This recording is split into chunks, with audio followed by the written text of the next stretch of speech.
जय शिवराय मित्रांनो, महाराष्ट्रातील जिल्हानिहाय हवामान अंदाज 19 ऑगस्ट 2025. तर महाराष्ट्रात पावसाने पुन्हा एकदा जोर धरला.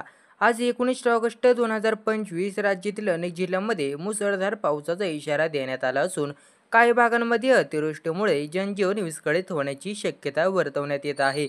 चला तर जाणून घेऊया 36 जिल्ह्यांपैकी प्रत्येक जिल्ह्यात आज काय हवामान आहे आणि पुढील 12 तासात काय अपेक्षित आहे. फक्त पुढे जाण्यापूर्वी छोटीशी विनंती करतो, आपल्या चॅनलवर नवीन असाल तर चॅनलला सबस्क्राईब करा, जेणेकरून तुम्हाला दररोजचे हवामान अंदाज तुमच्या मोबाईलवर दिसून जातील.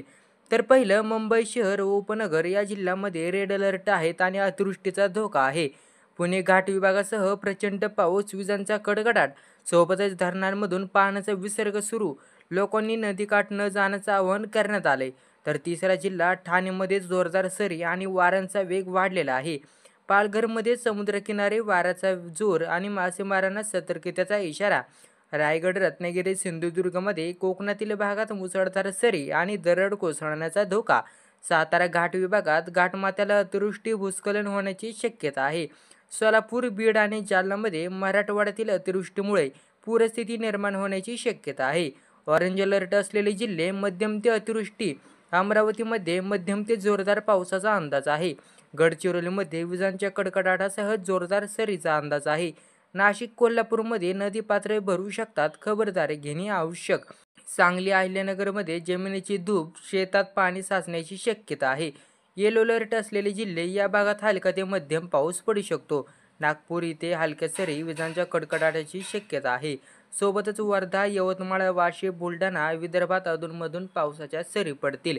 बीड, छत्रपती संभाजीनगर आणि लातूरमधील मराठवाड्यातील काही भागात मध्यम ते स्वरूपाचा पाऊस पडेल. धुळे, नंदुरबार, जळगावमध्ये उत्तर महाराष्ट्रात सायंकाळी पावसाची शक्यता आहे. अकोलामध्ये काही भागात पूरसदृश्य स्थिती, सतर्कतेची गरज. चंद्रपूर, गोंदिया, भंडारा, विजा आणि पावसामुळे जनजीवन परिणाम होण्याची शक्यता आहे. एकंदरीतच धरणामधून पाणी सोडले जात असल्याने नदीकाठी राहणाऱ्या नागरिकांनी सतर्क राहण्याचं आवाहन करण्यात आले. शेतीवर परिणाम. मराठवाडा, विदर्भ व गडभागात पिकांचे मोठ्या प्रमाणात नुकसान झाल्याची नोंद आहे. NDRF व आपत्ती व्यवस्थापन पथके सज्ज झाली आहेत, विशेषतः जिथे पूरसदृश स्थिती आहे.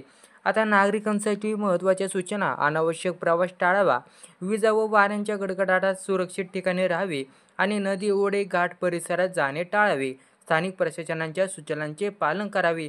तर राज्यातील पावसाने जोरदार पुनरागमन केले आहे. नागरिकांनी काळजी घेणं अत्यावश्यक आहे. हवामान खात्याचे रोजचे अपडेट्स पाहणे आणि स्थानिक प्रशासनाचे आदेश लक्षात घेणे हे सुरक्षिततेसाठी अत्यंत महत्त्वाचे ठरणार आहे.